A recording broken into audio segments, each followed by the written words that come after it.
Olá aí, pessoal. Olá a todos. É uma grande satisfação estar fazendo mais um episódio do Papo Fológico. Tenho duas notícias muito bacanas antes de a gente assistir a palestra, a entrevista.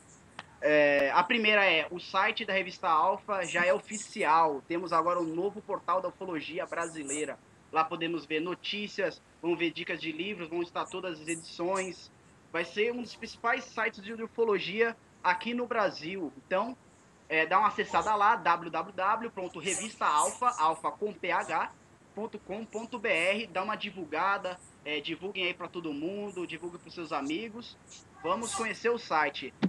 A outra notícia boa é que o nosso próximo entrevistado é um entrevistador fantástico, um pesquisador que está na ufologia há mais de 20 anos e um tema muito, muito interessante, que é xamanismo e ufologia.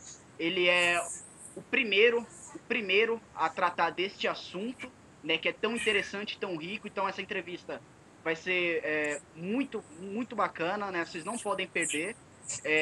Esse elo entre xamanismo e ufologia, ele vem desenvolvendo desde 1995, principalmente com uma relevância maior a partir de 2001, é, é, a partir de uma palestra que o mesmo ministrou e fez lá no MAN, né? Xamanismo e Ufologia documentada no Fórum do Segundo Encontro Ufológico do MAN, né? A realidade do terceiro milênio, que foi organizado por ele, juntamente com grupos de estudos de OVNIs, né? O ExoX, o GEOANI, que é o grupo de estudos de objetos voadores não identificados, de São Paulo, além do próprio museu, né? Uma palestra que foi muito elogiada na época, né? Pelo saudoso professor Flávio Pereira, que Travou. infelizmente não entrar entre nós, né? Mas que nos faz muita falta, né? E o mesmo disse de que essa palestra, esse tema, é um assunto muito original e muito importante, um dos temas mais importantes dos últimos tempos, né?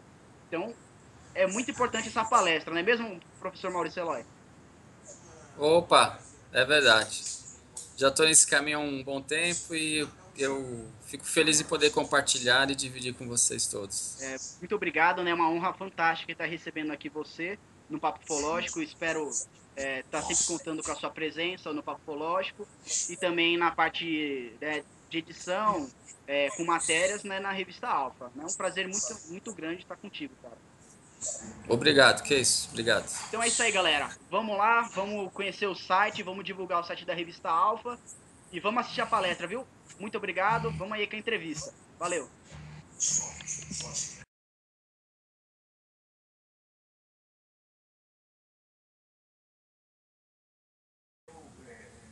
Olá a todos, meu nome é Rafael da Silva Pereira, sou editor da revista Alfa.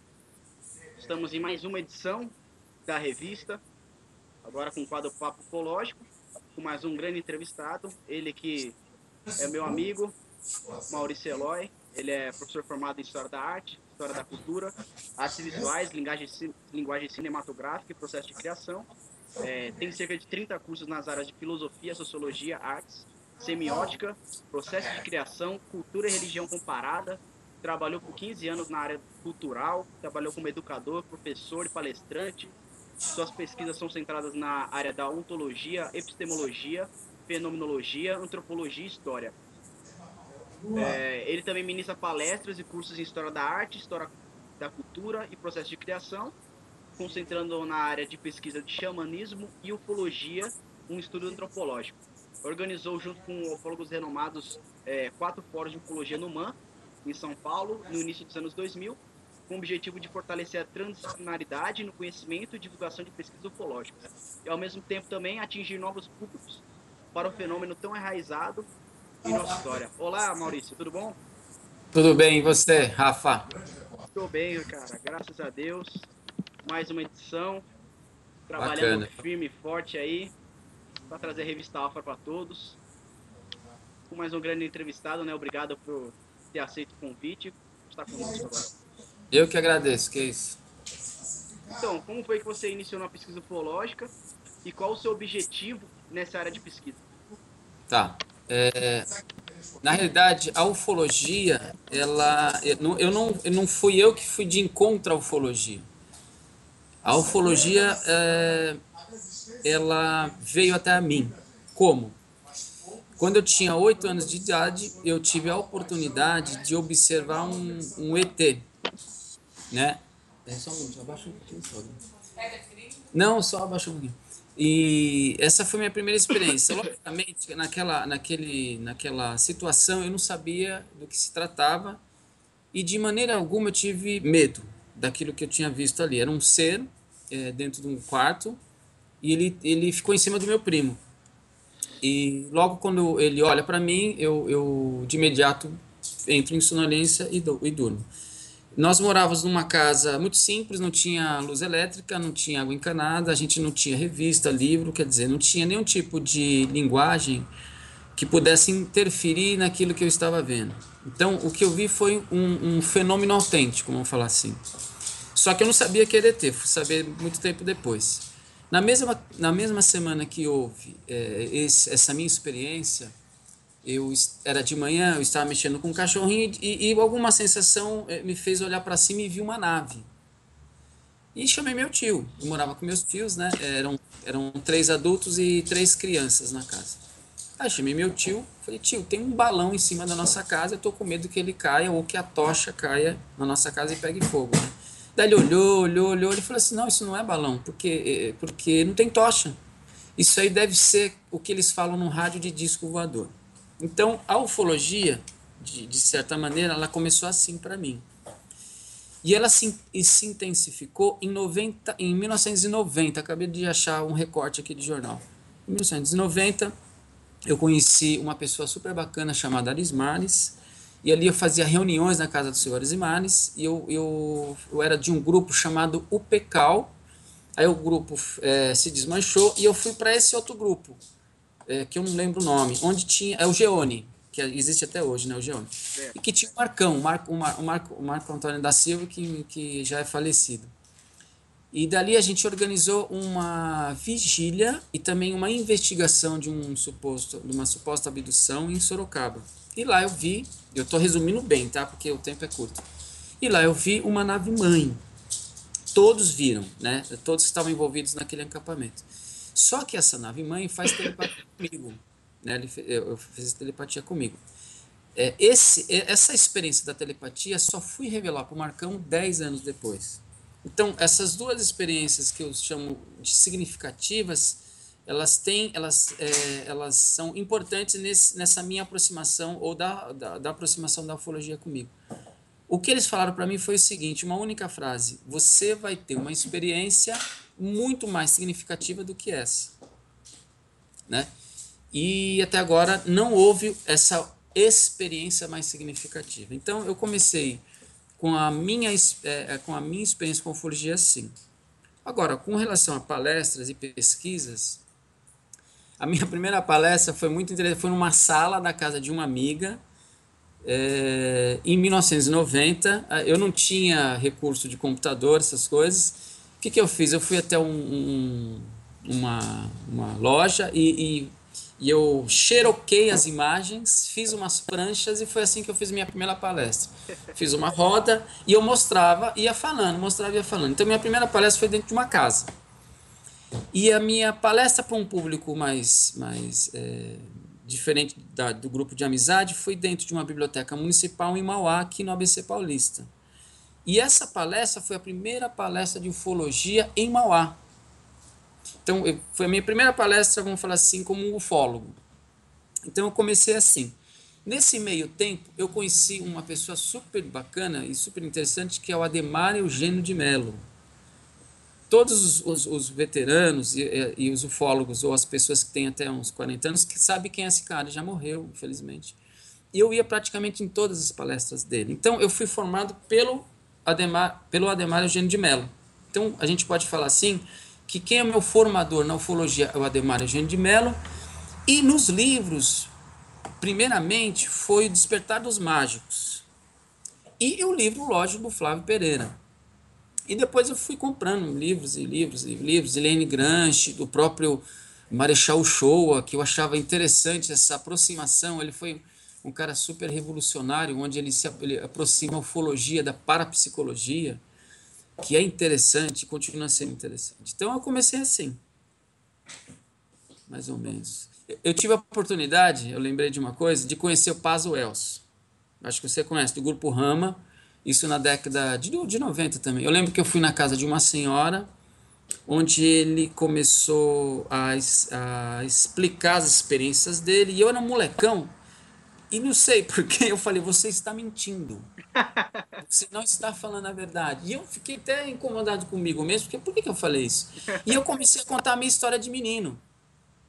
Então ali também eu ia nesses lugares, né? Então foi assim que eu comecei o meu início de pesquisa, né? Ou com a ufologia. O Ademar, então, você também reconhece como sendo a sua referência na ufologia, na pesquisa ufológica? Qual Ademar? Que é tanto Ademar? O O Ademar Ademar, Givaretti? não, o Eugênio de Mello.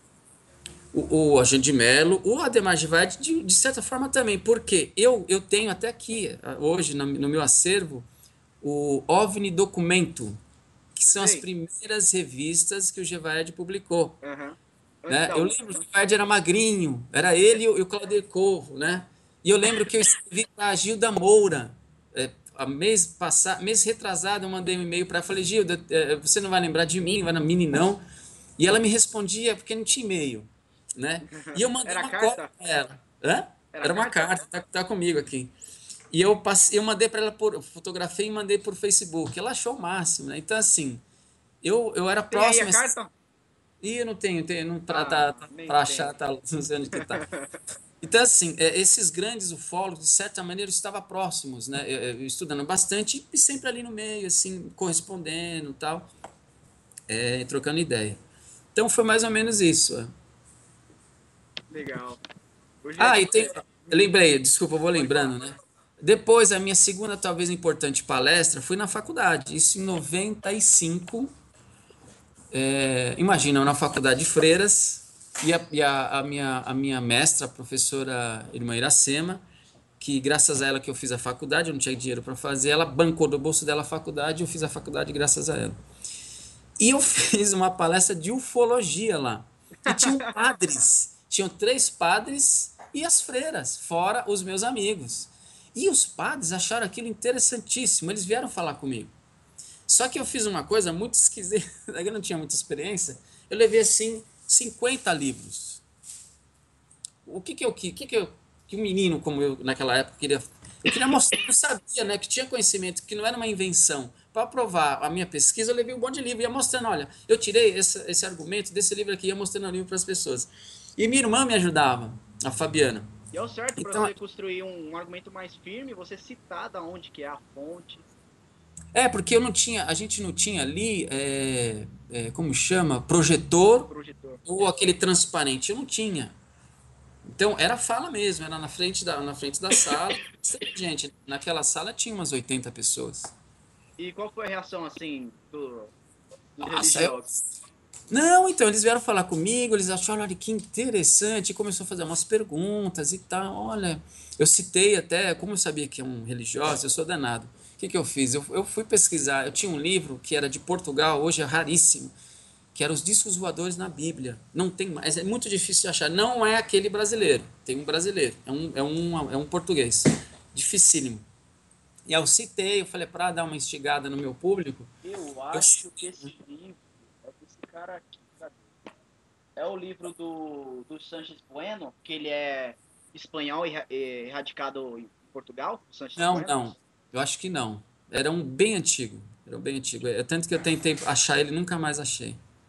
Hum. Então, as minhas primeiras palestras, vamos falar assim, foi dessa forma, né? Com toda a dificuldade, assim, meio molecão, mas foi indo.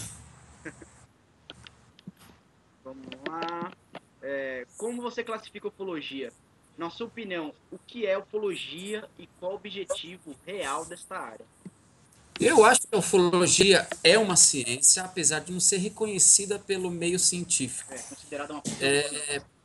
É, é, por que eu falo isso? Mesmo os ufólogos que seguem uma linha holística, eu considero uma ciência. Mesmo as pessoas que seguem uma linha espiritualista, eu considero uma ciência, porque ela é uma ciência. Então, a ufologia, mesmo sem o reconhecimento, vamos falar assim, do meio científico, ela é uma ciência. Por quê? Para você fazer uma análise de foto, você tem que contratar um especialista que possa então revelar se aquela imagem ela é verdadeira ou não. Para um abduzido, para a gente poder fazer uma investigação se aquela pessoa de fato é um abduzido, você tem que contratar um hipnólogo ou um psicólogo. Enfim, são várias pessoas ligadas a várias áreas específicas que a gente precisa deles. Então, a ufologia, eu acho que uma hora vai acontecer, sei lá, de ter curso de ufologia, talvez até nas escolas. O Arismares Baraldes Dias, ele tentou fazer isso. Na verdade, ele fez isso. Ele dava palestras para ensino fundamental de ufologia. Olha que coisa interessante, né? Então, assim, a gente sabendo da importância e das evidências, vamos falar assim, históricas, de um fenômeno tão importante como esse, então a gente tem que abrir um leque para tentar entender, né? Logicamente que o próprio Aismares, ele fez um livrinho que é o Código de Ética dos ufólogos. Para o quê? Para ele salvaguardar, proteger os ufólogos, proteger as informações. Porque se algum deles saísse assim, fora da linha, ele não sabe assim. Então, eu achei super interessante isso também. Muito interessante. Você fez uma outra pergunta, né? Você perguntou o que é. Qual o objetivo da ufologia? Qual o objetivo dessa área? Eu acho que assim, a ufologia, eu vejo pelos eventos que eu vou, que eu participo, é tentar fazer com que os ufólogos e os participantes pensem junto o que é ufologia, o que está acontecendo, o que é esse fenômeno, quem são esses ETs, o que eles querem, né? Ou até mesmo o que eles querem de tão importante na gente. Porque se a gente não tivesse algo importante, eu acredito que por que eles viriam de X lugar, não é? Então, assim, eu acho que esse é o papel da ufologia. E eu acho que esses eventos, eles têm essa importância porque não só pelo fato de ter um palestrante lá, mas pelo fato até dos bastidores, numa conversa ali, numa conversa, você começa a conhecer as pessoas e tem pessoas que revelam coisas para você ali nos bastidores. Então, eu acho que a ufologia ela é isso, ela é uma ciência que um dia pode até virar uma ciência de fato, que ela tenta nos ajudar a entender esse fenômeno, que é um fenômeno talvez dos mais importantes de todos os tempos. Certamente. Se eu falar muito, você me corta, que eu sou o falador, viu? Não, é para falar mesmo. Sua área de pesquisa ufológica tem ligação com o xamanismo. É, Explique ao leitor, quem está assistindo agora a gente, tá. da revista Alpha, o que é o xamanismo, e Aham. quando e por que você se envolveu nessa temática, né, de ufologia e xamanismo. Tá. Xamanismo, ele é uma forma de se apresentar para o mundo e aparece com o homem moderno, que é chamado de Homo sapiens. Nós sabemos que o Homo sapiens existe de 100 a 150 mil anos. Só que no período da história, aproximadamente há 40, 35 mil anos atrás, aparece uma espécime chamada Cro-Magnon. O Cro-Magnon. Esse somos nós. É do Cro-Magnon que surge o Homo sapiens que somos nós atualmente. O xamanismo, hoje se tem muitas provas, não é evidência, são provas de que existiam rituais xamânicos ali com essa espécie. E esses rituais são registrados em pinturas chamadas rupestres, né? Por que nós chamamos de arte rupestre? É uma convenção apenas, não tem como você chamar de outra coisa, não é? Para que a gente possa estudar esses registros, a gente pode chamar assim, você tem que denominar. Então é chamado de arte rupestre apenas por uma convenção. Porque se a gente for pensar em arte, não é uma arte como de Michelangelo, que tem uma estética e foi pensada para aquilo. Não, aquilo é um registro ritualístico e tem uma função. A palavra xamã é uma palavra que é inventada pela antropologia. Ela se baseou numa palavra que vem de um dialeto russo, de uma tribo chamada Tung, de uma civilização chamada Tung, que é mais ou menos samã. E essa palavra samã é como a palavra tal, ela não tem tradução. Só que assim, a gente tem que pensar que os primeiros registros, as primeiras descobertas do xamanismo, a antropologia estava caminhando, a sociologia estava nascendo. E vinha ainda com muito preconceito com relação a essa descoberta. Então, eles, de vez de colocar a palavra correta, que seria feiticeiro, eles colocaram então xamanismo. Então eles inventaram um ismo, como cubismo, como surrealismo. Então é uma palavra que a gente pode falar inventada.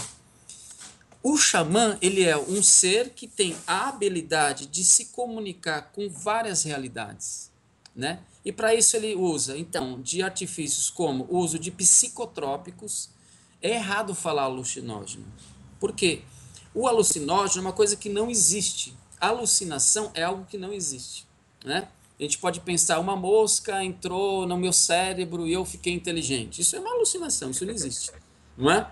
Agora sim, quando esses xamãs usavam de psicoativos, ó, psicoativo, ele ativou, eles entravam então em contato com o mundo sobrenatural, né?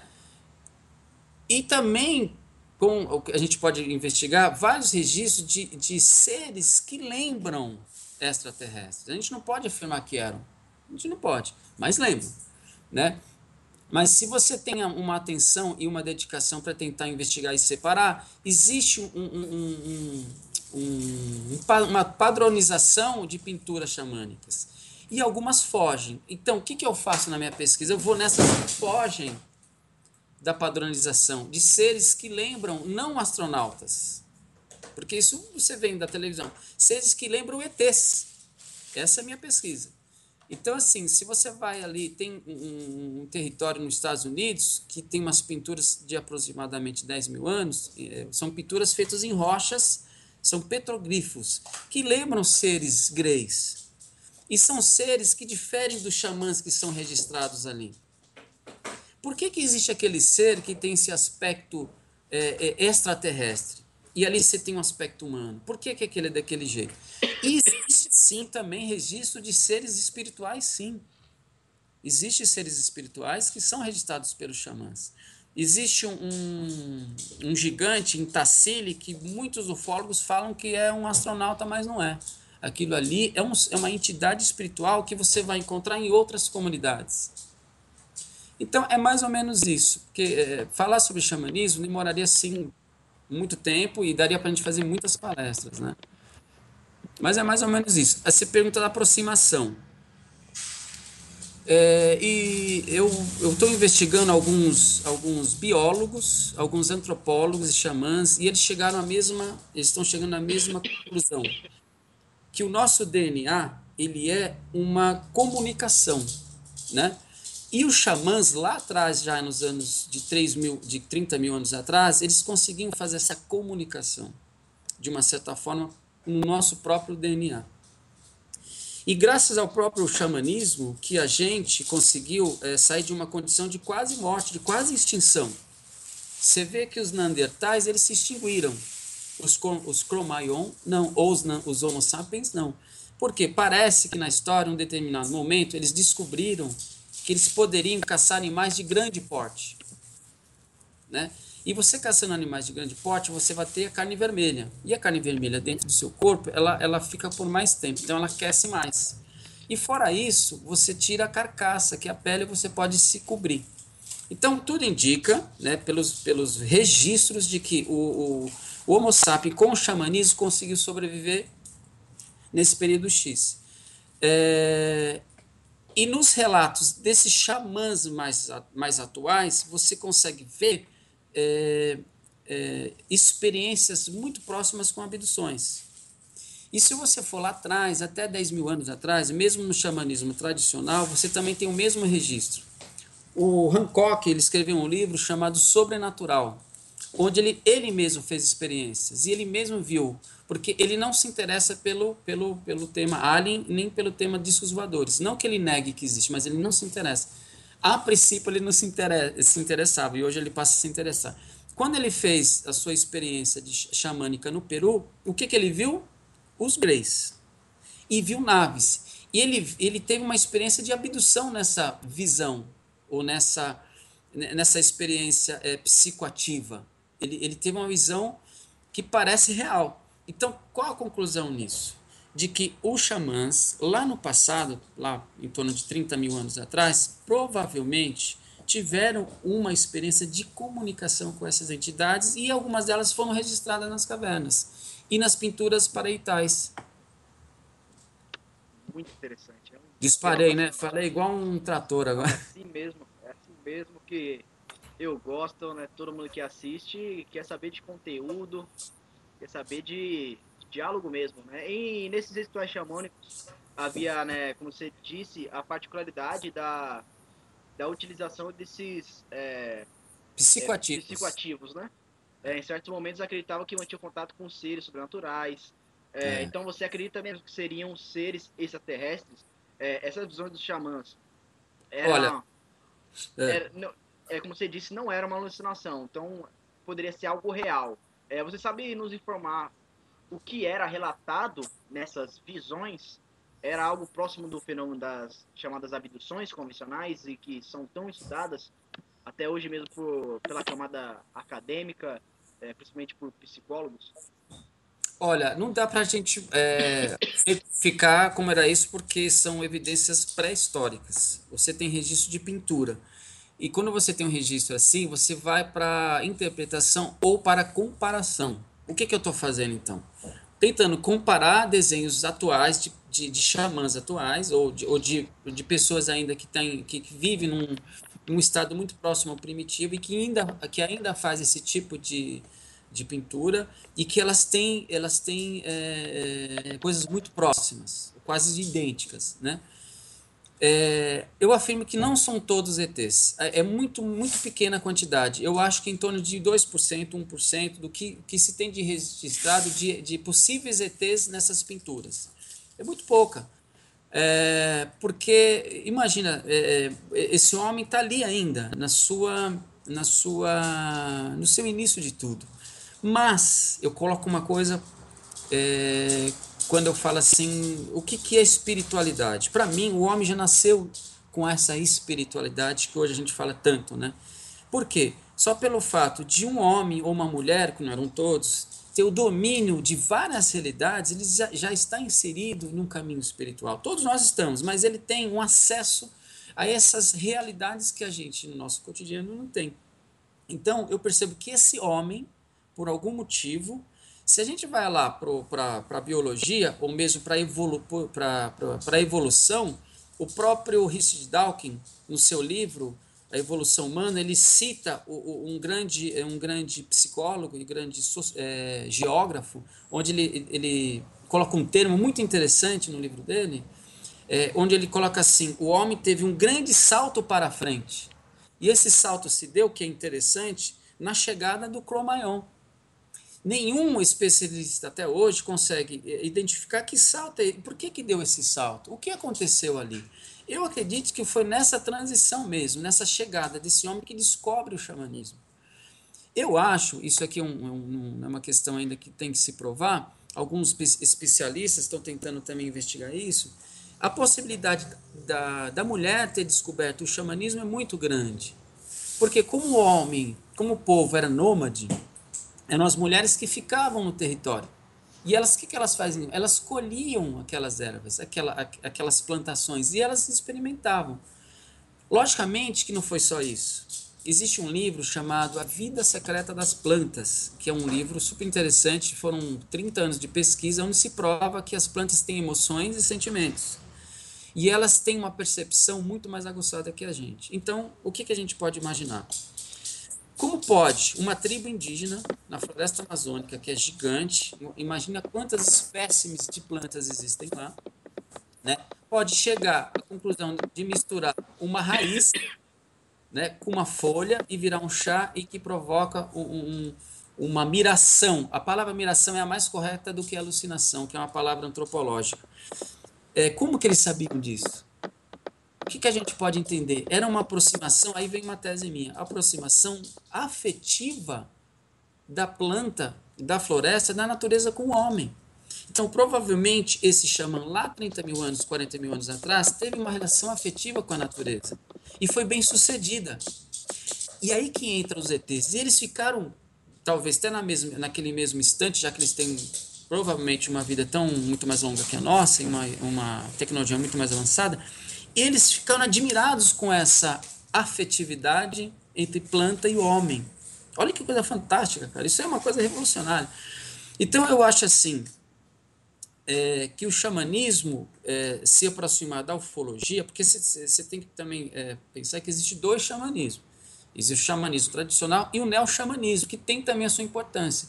O neo-xamanismo está mais concentrado na cura, nessa visão mais autoajuda, né, em festas mais ritualísticas mais moderadas, enfim. Só que os dois são importantes. Eu me concentro mais no xamanismo tradicional por esse fato que eu acabei de te falar. O Spinoza tem textos que fala da afetividade humana. E ele cita essa relação, não da forma que eu falei, sobre essa proximidade que o homem teve com a natureza e da transformação que o homem teve com relação a essa aproximação. Até fugi um pouco da pergunta, né? Não, tá com certeza dentro do tema, sim. Você falou das abduções. Sim, qual você acha que era um fenômeno próximo das abduções tão faladas, abduções? Então, o Hancock, todas as pessoas que fazem ou que usam esses psicoativos, ou que passam por um processo de um ritual e que tem essa experiência, eles falam no discurso que é algo muito real. Tanto que não dá para a gente falar que é uma abdução física de fato. O Petit e a Mônica de Medeiros eles defendem uma tese super interessante, onde eles falam que as abduções podem ocorrer com a pessoa em várias reencarnações. Eu acho que pode acontecer isso. Eu não posso descartar essa ideia. E é uma ideia super interessante. Agora, a gente tem que entender por que acontece isso, né? E a gente tem que entender até que ponto a abdução ela não é uma invasão, né? Eu já conversei com vários juristas assim, para entender o que é abdução, né? Mesmo sendo a abdução um fenômeno que pode nos trazer uma aproximação dos ETs ou pode nos trazer algum benefício, da forma que é feita é uma forma muito complicada, porque ela pega as pessoas totalmente desprevenidas. Eu fui para Lambari dar uma palestra lá, e eu não vou falar o nome das pessoas, enfim, mas assim, pessoas vieram me abordar tentando uma possibilidade, através do xamanismo, de tentar impedir as abduções, porque eles não queriam mais receber aquelas visitas, Que é incomodavam. traumático. Tem essa questão do traumático e não saber o que está acontecendo, porque não é muito claro, né? Existe um padrão, assim, de abduções, onde as pessoas falam, olha, a Terra está indo mal, pode ter uma guerra atômica. Eu não acredito em guerra atômica, a gente estuda história, não é bem... Se você estuda história, você entende que é impossível ter uma guerra nuclear, mesmo por parte da Coreia, mesmo por parte de qualquer país. Não é para ninguém isso vai ajudar, Não é né? benéfico pra ninguém. Não é benéfico para ninguém. E outra coisa que me incomoda é sempre colocar, de uma forma geral, o homem como o ser mais maligno do universo. O homem, e o homem não tem nenhum estudo que prove que o homem ele é agressivo para a natureza. Não existe isso, né? Eu já vivi em meios violentos e logicamente que algumas pessoas são levadas, né, e outras não são levadas para a violência. Então a gente tem que tentar ser muito atento ao que a gente está investigando e tentar resolver isso mesmo. O que é abdução? Né? Eu acho que é assim, da ufologia a área mais interessante e mais assim Delicada. preocupante, né? Porque há um dado super assustador, nos Estados Unidos tem um dado que foi feito ali, é antigo já, mas é mais ou menos isso, são 6% que foram ou estão sendo abduzidos. 6% da população americana são milhões de pessoas. Se não me engano, E acho que quando foi a você MUFON que fez, né? Esse dado. Foi. E quando você vai para o interior, principalmente longe da cidade, quando eu estava em Lambari, os meninos lá, o grupo do Aníbal e do Marco Leal, eles fizeram uma coisa super interessante que eu gostei bastante. Eles começaram a entrevistar o povo.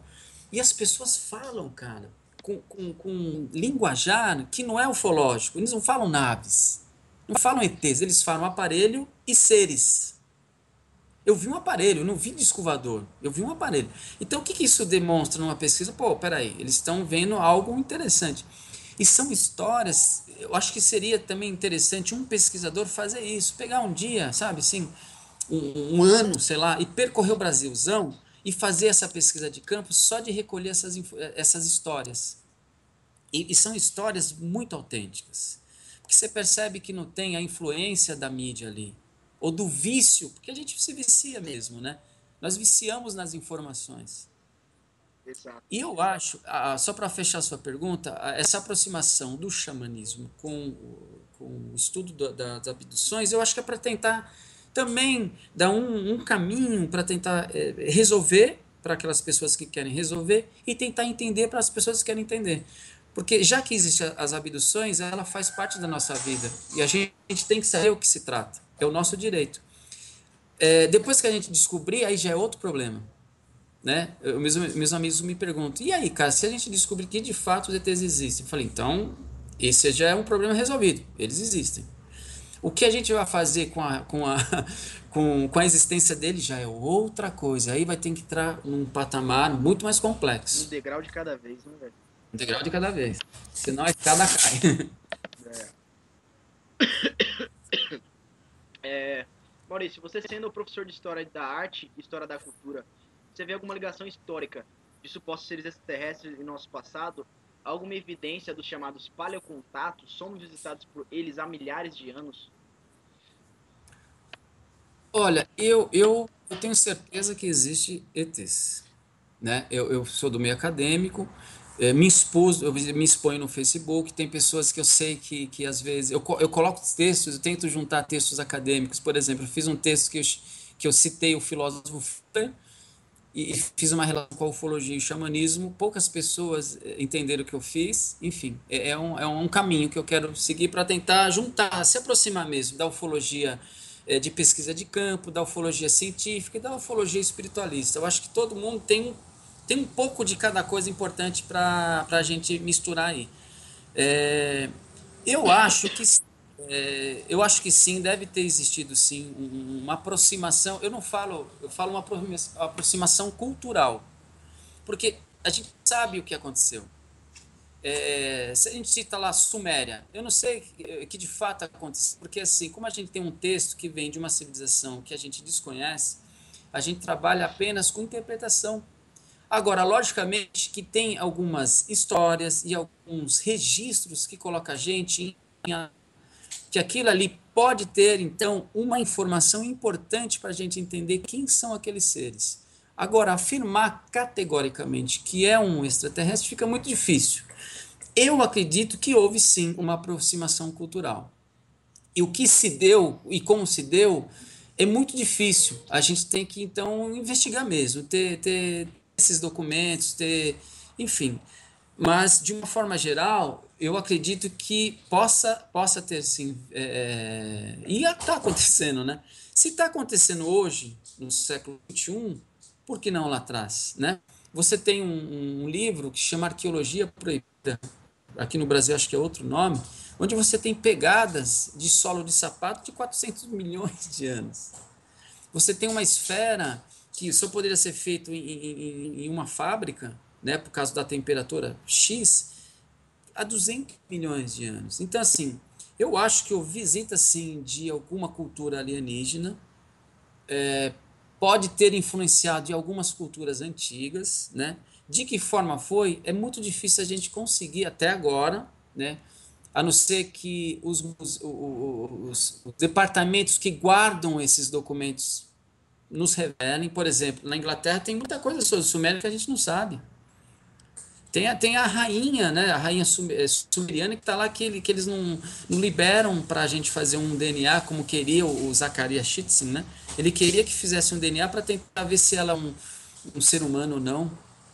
Agora, existe alguns elementos arqueológicos que colocam a gente em atenção, que parece sim ser representação de seres de outro planeta, de outros planetas, como aqueles crânios que foram encontrados no Peru. Aquilo é uma coisa excepcional, né? Não existe em outro lugar no mundo, apesar que foram descobertos crânios parecidos com aqueles na França na década de 20, e ninguém fala nada. Igualzinho o que está lá no Peru. E aquilo não é crânio alongado, porque ele se alonga do queixo à nuca. Então ele se alonga nessa estrutura, né? O alongamento do crânio se dá aqui, ó. Aquilo não é alongamento, aquilo é um crânio que é daquele jeito. Então, Exato. para finalizar a pergunta, eu acho que pode ter existido sim. Como se deu, a gente tem que arregaçar as mangas e pesquisar bastante. Como já havia citado anteriormente, você é professor de História da Arte. Como você define Aham. as artes rupestres em cavernas e paredões, principalmente na Europa e também em algumas regiões do continente africano, que parecem representar seres extraterrestres? Você acredita que as artes rupestres seriam as primeiras evidências históricas da visita desses seres à Terra? Ou você acha que há algumas outras evidências que podem comprovar e provar esse contato anteriormente? Olha, lembra que eu falei que existe um padrão de pintura. Quando foge desse padrão, lá em Tassili, na Argélia, lá não tem cavernas, são paredes gigantes de sei lá quantos metros de altura, onde existem talvez a maior quantidade de pintura rupestre do mundo, são 15 mil pinturas. E só foram investigados de 60% a 70% desse território, então falta 40%. E entre todas essas pinturas, tem uma que foge do padrão mundial, que é chamada os cabeças redondas. Esses cabeças redondas, eles foram descobertos, essas pinturas foram descobertas nos anos de 33, por um arqueólogo chamado Antotti, e financiado por uma universidade. Só que veio a guerra, ele fugiu de lá. E ele volta só em 57. Mas já em 33, ele chama aquelas pinturas que lembram os greys de cabeças redondas, porque ele lembrou de ficção científica, ou de uma novela de revista de ficção científica, onde tinha desenhado seres extraterrestres de cabeças redondas, que podem ser os greys. Então, assim, se eles nos visitaram lá atrás, logicamente que a pintura paraital, ou a pintura de caverna, ou a pintura petrogrifa, serão os primeiros registros das visitas deles. Porque é ali que a gente começou, então, a primeira linguagem nossa, né? Que é a linguagem do desenho. Né? Então, assim, se eles visitaram, que eu acredito que sim, né? E a gente tem que ver como se deu isso, e principalmente esses desenhos que fogem desses padrões, pô, nos primeiros registros, sim, de uma possível visita desses seres de outros lugares que não seja da Terra.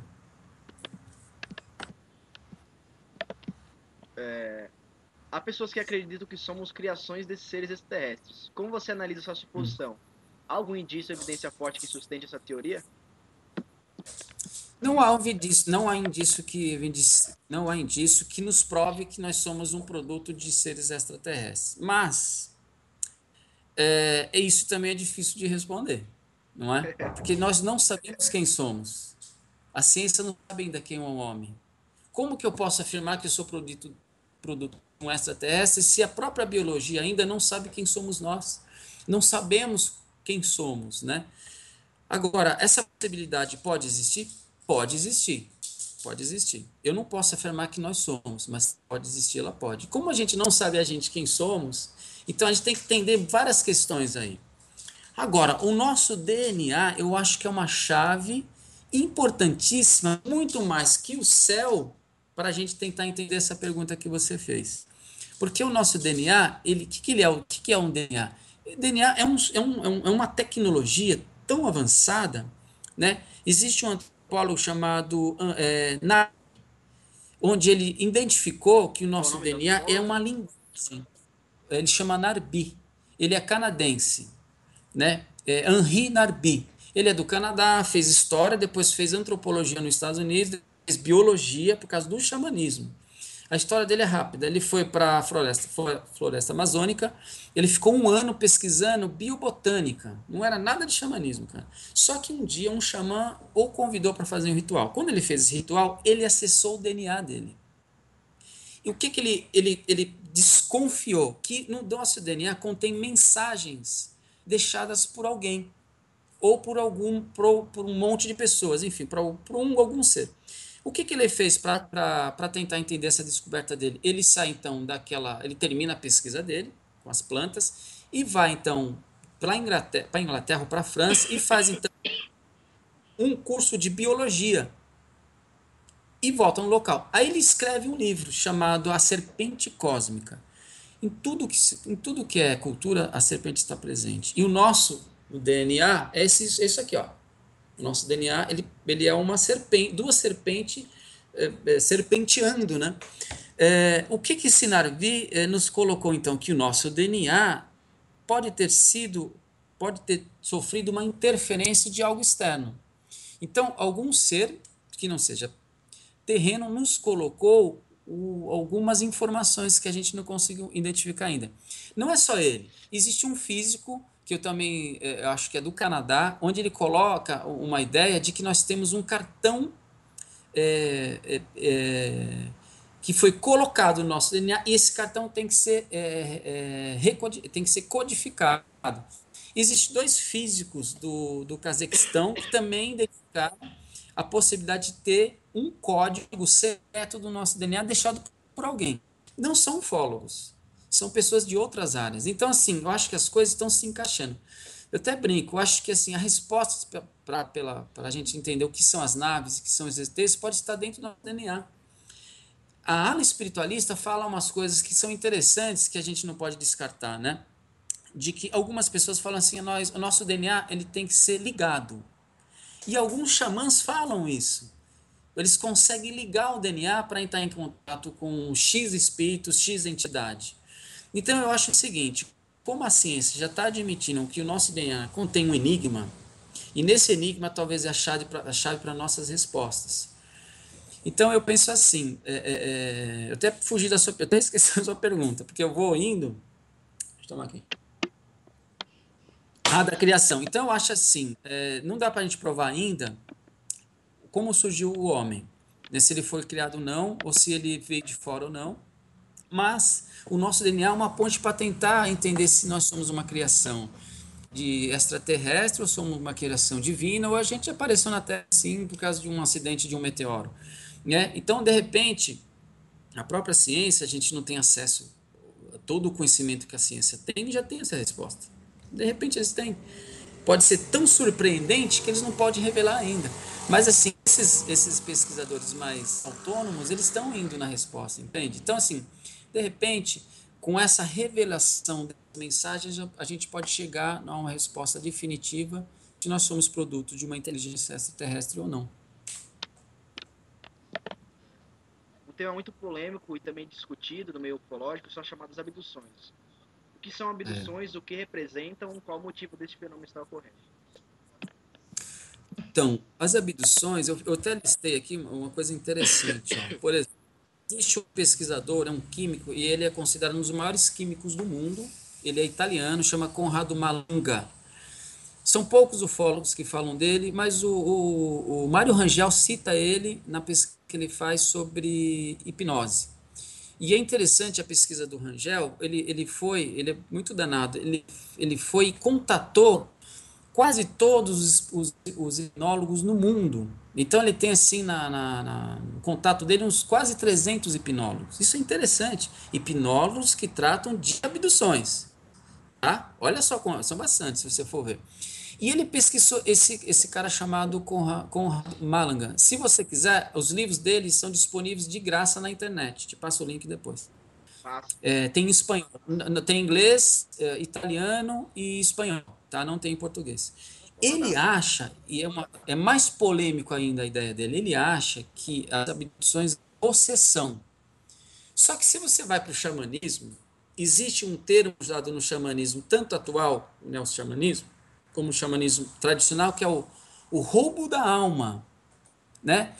Então, se uma pessoa adoece, ela tem uma esquizofrenia, ela tem um Parkinson, enfim, ela tem essas doenças neurológicas, os xamãs entendiam que a alma dela foi roubada. Então, teria que resgatar essa alma, trazer essa alma de volta para que ele voltasse ao normal. E eu achei interessante que o Conrad Malanga, ele usa o termo roubo da alma, mas ele é muito polêmico, porque ele acha também que as abduções têm uma participação, é categórico, uma participação dos governos militares do mundo inteiro nas abduções. Será que isso pode ser? Pode. Até a gente não sabe ainda o que está acontecendo. De repente, talvez a tese dele tenha em algum momento uma razão. O Buddy Hopkins ele já entende que as abduções ela parte de um procedimento científico, onde se recolhe material genético e emocional. Aí entra a minha tese depois dessa questão do emocional. O John Mack, eu gostei muito, eu estou lendo o livro dele, eu gostei demais, assim, até escrevi lá elogiando essa publicação pela revista UFO, eu acho que ela devia ser até propagada e tal. Ele desperta a atenção para o seguinte: quando há abdução, quando a pessoa passa pelo processo da experiência de abdução, mesmo sendo traumatizante, acessa nela habilidades que ela não tinha. Olha que interessante. A primeira abduzida que eu conheci foi há muitos anos atrás na casa dos senhores Mares. E era impressionante, eu não lembro quem era essa mulher. Ela, da noite para o dia, era exímia atiradora de arco e flecha. E ela sabia falar grego depois da abdução. Olha que coisa interessante. Mostrou pra gente lá o chip que ela tinha e tal. Então, assim, o John Mack traz um estudo que eu acho que a gente tem que prestar atenção, porque ele acha que é uma aproximação, talvez, para tentar, de fato, uma aproximação cultural mesmo. Essa é a ideia dele. E ele acha que tem a ver com esse caminho espiritual da humanidade. Essa é a tese dele. O Petit e a Mônica de Medeiros, eles trazem uma nova visão, que eu acho também interessante, até citei, de que as abduções, ela está atrelada na família por décadas, anos ou até vidas passadas. Se você investiga o xamanismo, pode ser que isso tenha acontecido também, só que a gente tem que entender por quê. Né? Cada um deles tem uma teoria. O que a gente tem que fazer? Entender a teoria ou a ideia ou as informações dessas pessoas que pesquisam e a gente tentar chegar numa resposta. O Roger Deir, que morreu recentemente, também um médico, ele acreditava também que era uma relação espiritual. E por incrível que pareça, o grande cineasta, oh, meu Deus, como que ele chama? O John. Ixi, esqueci. Ele fazia muito filme trash. Eu esqueci o nome dele, eu vou lembrar. Ele também pesquisou abduções. Poucas pessoas sabem. Eu acho que tem até uma entrevista dele na revista UFO, se eu não me engano. Então você vê que tem assim pesquisas super interessantes e é interessante assim porque cada um traz uma coisa e eu acho que a gente tem que tentar trabalhar esse jogo, que é um jogo, né? Então o Mulligan fala da alma, o Hopkins fala do emocional, o John Mack fala da percepção sendo ampliada, o Petit Mônica fala das vidas passadas, tem o Strindberg, né? Ele acredita nas abduções como um lado muito negativo. E tem o John, como chama o da vida, David Jacobs. o Jacobs, que eu acho que ele tem uma pesquisa super séria. E ele escreve um livro chamado A Vida Secreta. A Ameaça. Também A A Vida Ameaça Secreta e é A o Vida primeiro. Secreta. Isso. Esse aqui, ó. A Vida Secreta. Ameaça. Isso, esse foi o primeiro dele, né? A Ameaça, ele coloca não com uma positividade esses ETs. Então ele tem que pensar em tudo isso, né? Alguma verdade tem em cada uma coisa dessas pesquisas. Então eu acredito que a abdução é um problema, sim, nosso agora.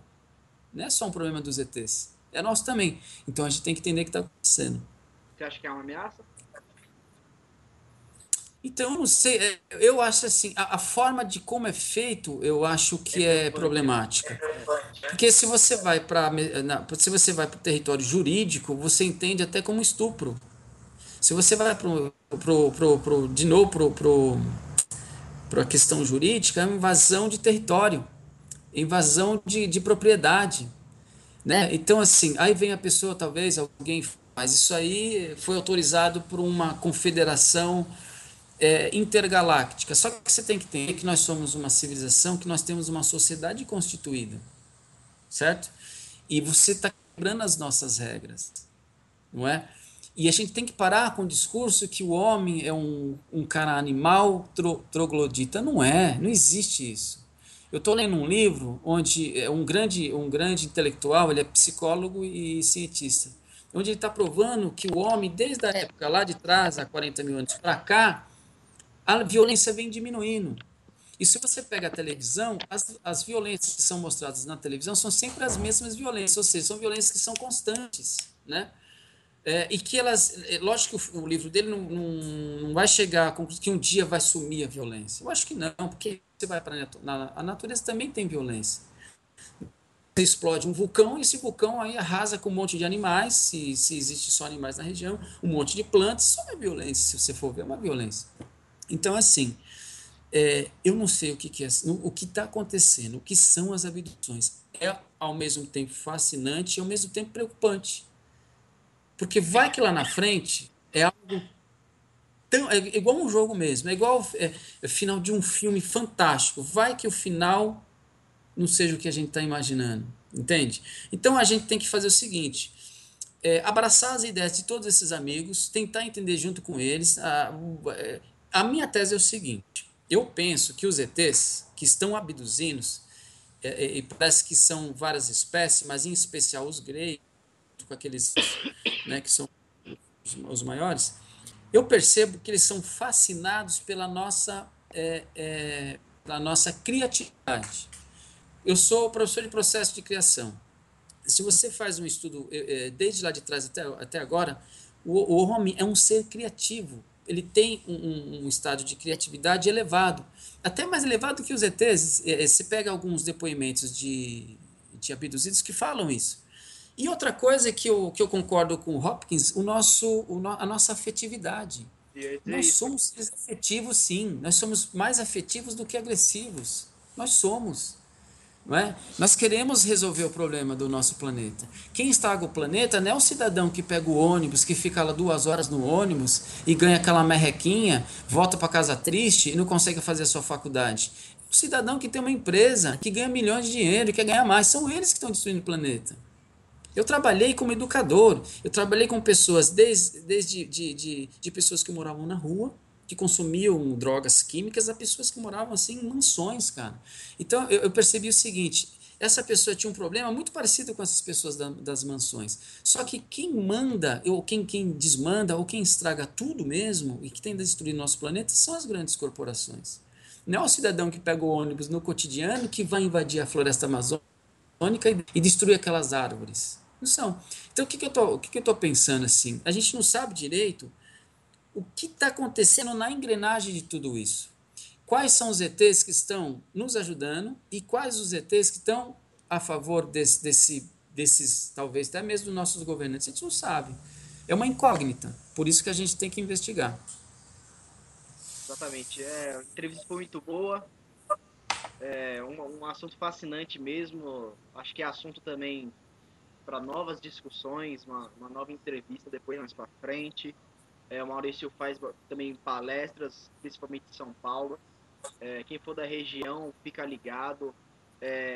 Aliás, deixa seu e-mail também para alguém que quiser conversar com você, entrar em contato. Tá? Eu só queria falar uma coisa, porque tem tudo a ver com tudo que a gente falou. Por que, que um ET apareceu para o Maurício Eloy? Entende o que eu quero dizer?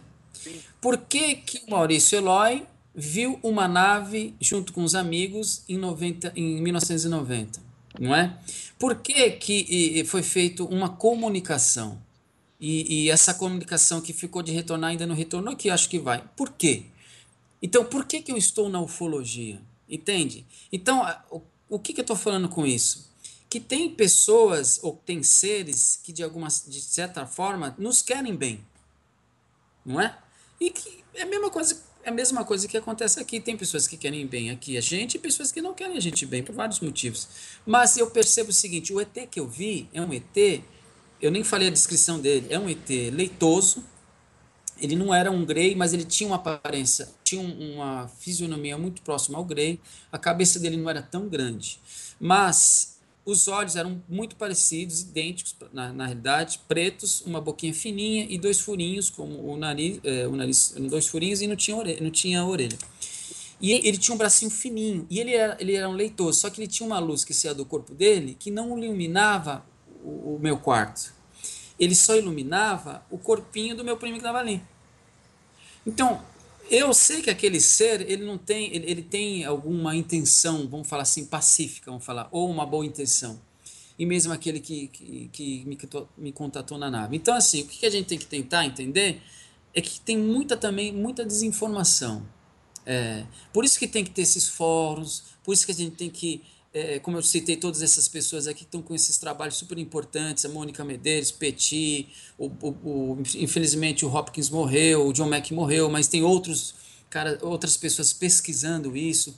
Eu acho que a paleoufologia que vocês falam, eu acho que é super importante, que de repente alguém pode achar, nos Palenque, se a gente for dar uma prova talvez, Palenque é uma pessoa pilotando um objeto mecânico, certo?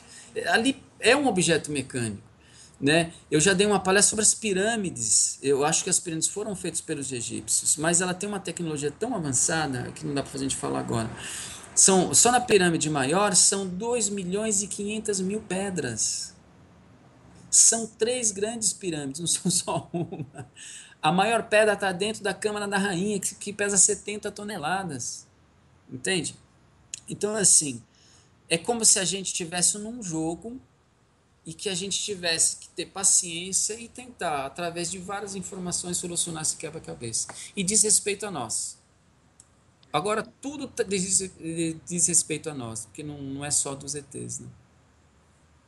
É isso aí. Quem quiser entrar em contato com o Maurício, Meu e-mail é chamadeumaVela@gmail.com. pronto. Também pode procurar o Maurício no Facebook. Quem quiser falar comigo, é só falar pelo e-mail rafael@revistaalfa, alfa com ph.com.br. Ou se não, entre em contato com o e-mail da revista, que é contato@revistaalfa.com.br. Pode procurar também eu pelo Facebook, Rafael Silva Pereira. Tem a página também da Revista Alfa, que é lá a Revista Alfa Ufologia. Curtam lá também, eu divulgo a edição. Em breve vai ter o site da revista, que vai ser www.revistaalfa.com.br. Em breve vai ser um dos maiores portais da ufologia brasileira, pelo menos assim espero, e assim irei me dedicar, né? Com E certeza. quem gostou do vídeo, se inscreva-se no canal, compartilhe, vamos divulgar o trabalho do Maurício, divulgar o trabalho da Revista Alfa, que esse é o nosso trabalho, a divulgação da ufologia e dos seus pesquisadores, né? Tentar entender o fenômeno UFO, por que ocorre, o que é, e isso sendo explicado de diversas maneiras, né? Pelas diversas áreas da ufologia, que é um tema e é pesquisado de diversas formas, né? É verdade. Com certeza, né? Muito obrigado, Maurício. Se quiser deixar uma mensagem, deixa uma mensagem pro leitor da Tá, revista. tá bom. A mensagem. Primeiro, parabéns pelo seu trabalho. Eu, como professor, educador, eu fico feliz com um rapaz jovem, batalhando aí. É isso mesmo, arregaça as mangas que vai dar tudo certo. Eu acho o seguinte, como hoje o fenômeno UFO, ele não tem como ser mais desligado da nossa vida. Ele é um fato, por mais que algumas pessoas da própria academia ou da ciência, ou mesmo, sei lá, venham com uma arrogância de queira tentar nos desqualificar, isso é perder tempo desqualificar um ou outro, né? Então eu penso o seguinte, vão nos congressos, sabe? Questionem esses ufólogos, para eles, escutem as pessoas, escutem os pesquisadores, né? Procurem trocar ideias. Vamos pensar que assim, cada pessoa, cada pesquisador traz uma informação importante, mas vamos ser responsáveis por aquilo que a gente publica, por aquilo que a gente fala, porque isso diz respeito à nossa vida. Né? Hoje a ufologia não tem como se desligar mais, né? Existe assim, eu não vou citar, existe universidades que eu já sei aqui no Brasil que tem núcleos de psicólogos tratando de abduzidos. Se eles estão fazendo isso, porque eles sabem o que está acontecendo, né? Porque por mais que seja uma coisa que pode ser benéfica, como você falou, causa um trauma. Porque causa um trauma porque você não sabe o que está acontecendo, porque você não tem uma proteção. Então a minha mensagem é o seguinte: pesquisem, leem, cuidado com a internet tem muita coisa que não tem nada a ver, né? Muita. Mesmo sobre xamanismo, existe muita coisa que não é xamanismo, né? Então, assim, estudem, questionem, pesquisem com responsabilidade. Um abraço, obrigado. Exato. E para aqueles que tiverem dúvidas sobre xamanismo, qualquer outra coisa, entre em contato com o Maurício ou comigo, porque eu repasso para ele. Beleza? É isso aí. Foi mais uma edição da Revista Alfa. Muito obrigado a todos e até a próxima. Pronto, deixa eu gravar aqui. Dar o stop.